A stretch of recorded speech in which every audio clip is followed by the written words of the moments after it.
Shalom and welcome to Parashat VaYechi.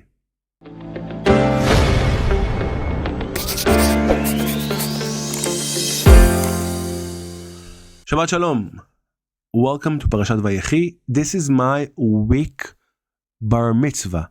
Many years ago, at this week, I read the whole portion and it was my bar mitzvah, a very important moment. It's a moment you don't forget. This is how you enter the Jewish tribe and you become a man. You can also complete minyan for prayers. It's a different status. And the custom in the bar mitzvah is that you read the whole portion, some read a bit less, and you give a sermon and you talk about what you read. And I'm telling you this, when I was younger, I read this week parasha, and I thought it's a bit less interesting than the other parashot in the book of Genesis. Think about all the action and drama that happened from the beginning of the book until now. This is the last week parasha, the last parasha of the book of Genesis, and we're standing here with a story that is a bit, let's put it this way, not many things happen. In the beginning, Jacob comes to his son and he asks him to go and bury him in the land of Israel. Then he gives a blessing to Ephraim and Manasseh. Remember the twisting ends. Then he gives a blessing to all the tribes. And there's the big funeral, a conversation between Jacob and his brothers. And that's about it. The weekly portion is finished and Joseph is dead. And we're going to start off with the book of Exodus. And we're going to talk about the story of the slavery. When I was more learned and I've learned the text and I understood something very profound. This week starts with a very different way because it's a blocked parasha. What does it mean? It means that last week parasha, if you look at the scroll of the book Sefer Torah, you will see the end of the week parasha.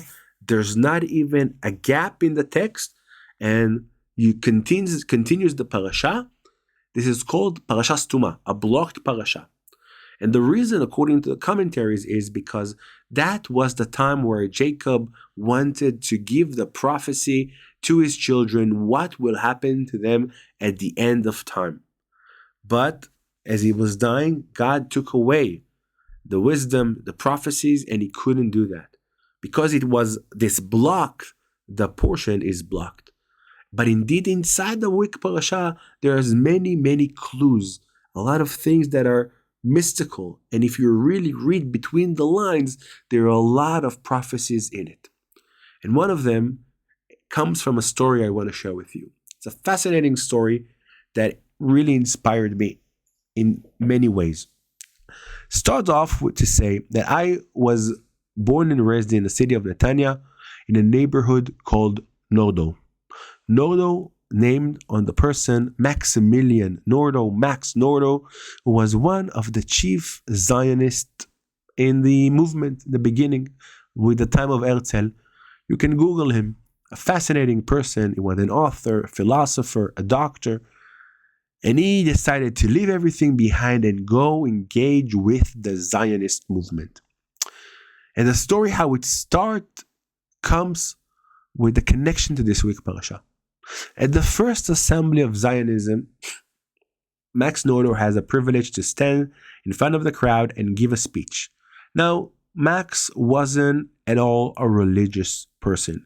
He was a Jew, of course, but, like many other at those times, the Enlightenment time came and changed them. They wanted to be integrated in the society, and many of them left the old-fashioned traditions. He was a very modern person, very learned person, scholar. So his tradition wasn't so strong. And yet, when he gave this lecture at the assembly, everybody was shocked when he quoted a verse from the book of Jeremiah. And the verse, of course, is the famous from the famous story of the tears of Rachel. And Jeremiah prophesied about the time that when the children of Israel will go to exile, they will pass through the tomb where Rachel is buried. And then she will cry, of course. God will stop her and says, you do not need to cry. Prevent yourself from crying because I hear your voice and they will come back to their border, they will come back to their land because of your tears. Okay. And when Max stands there in front of the crowd, he shouts 3 times the words Veshavu banim legvulam, and the children will come back to their borders. It's actually a verse we say here a lot of the times about the hostages. It's a very famous verse. But one of the journalists came to him after that and says, Max, we know you. You're a doctor, you're a smart person, but you're not into Jewish biblical verses. Why are you quoting this verse 3 times and in Hebrew? What's your point? He says to him, because of these verses, I'm here.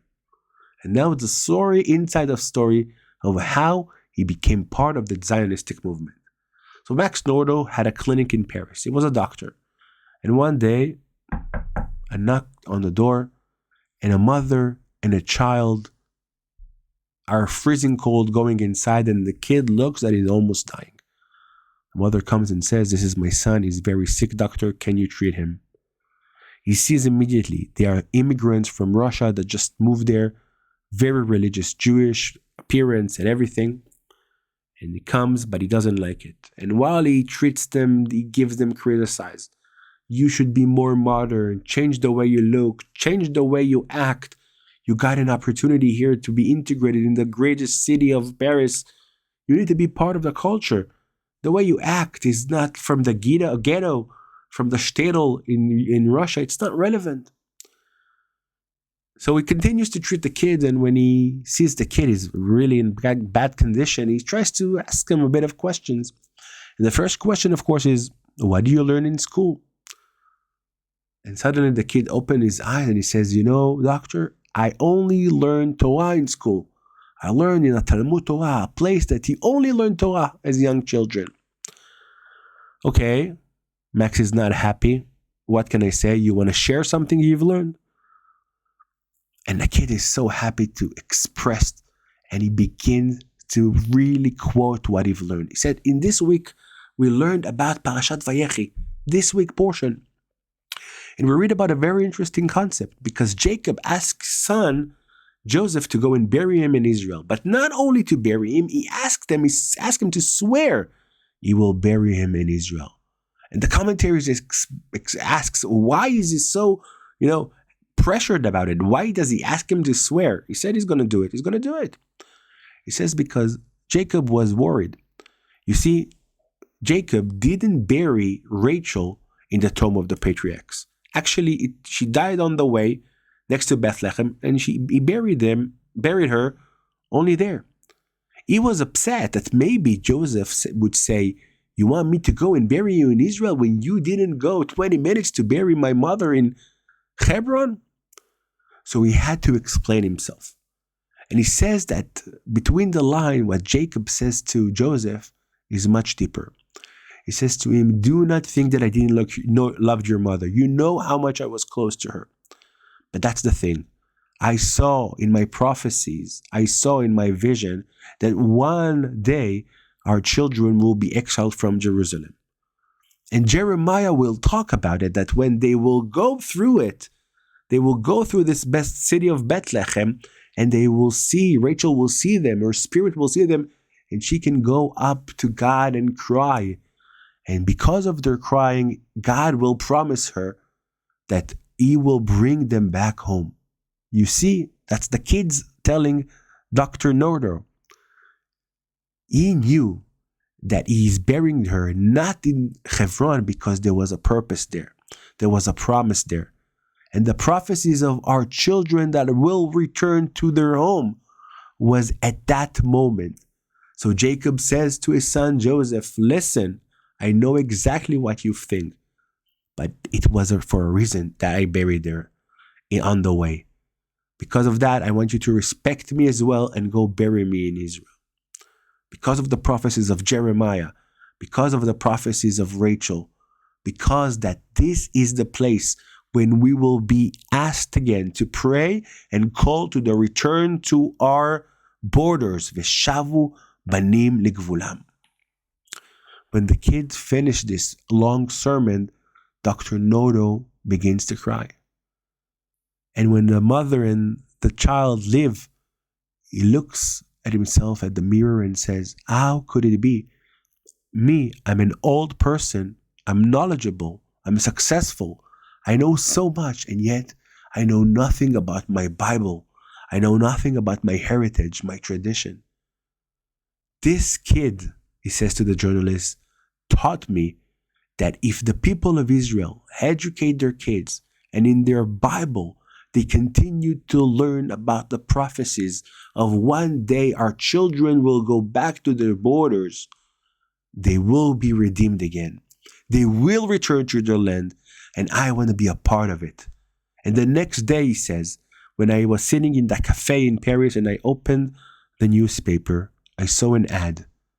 If you're interested in the calling of bringing the children of Israel back to their land, I'm looking for an assistant, Theodore Herzl. I decided to leave my practice, stop being a doctor, and I went to be the second in command to Dr. Herzl as well. And this is why V'shavu banim legvulam was such an important piece of my sermon. That was the practice of wisdom, that the prophecies of the nation will indeed return back to their homeland. That's the story of Max Noder integrated in this week Parashat VaYechi. As I said, in this week Parasha, many secrets. And it's important to read it exactly now, because this enlightened moment of a lot of light and prophecies and wisdom of the future will be changed next week, when we will see the darkness, evil of exile in Egypt. I can't wait to go to the next part of the journey in the book of Shmot, and I want to thank you for being with me in all of this book of Genesis. Shabbat Shalom.